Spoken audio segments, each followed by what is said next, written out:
I just want to say that the end of the pandemic is in sight. President Trump's final public appearance before announcing to the world via Twitter that he and First Lady Melania Trump have tested positive for COVID-19, adding, "We will begin our quarantine and recovery process immediately. We will get through this together." If the president can get it, anyone can get it, and that's what's so disturbing. The White House physician confirming that President and Mrs. Trump are feeling well and will quarantine at the White House. A senior administration official says he'll work from the White House residence.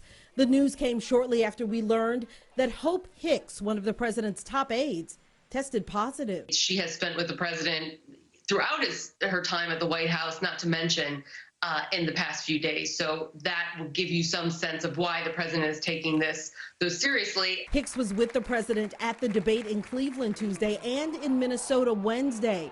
That's when she began having symptoms, which means she could have been contagious earlier. We spend a lot of time with Hope and others, so we'll see what happens. Several White House officials, campaign staffers, and Trump family members have been in contact with Hicks in recent days.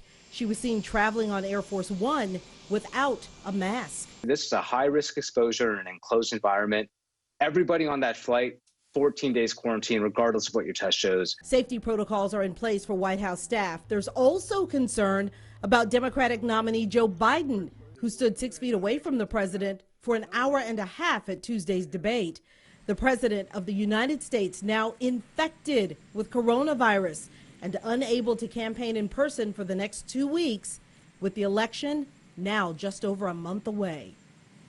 The president was supposed to travel to Orlando for a rally today. That's canceled.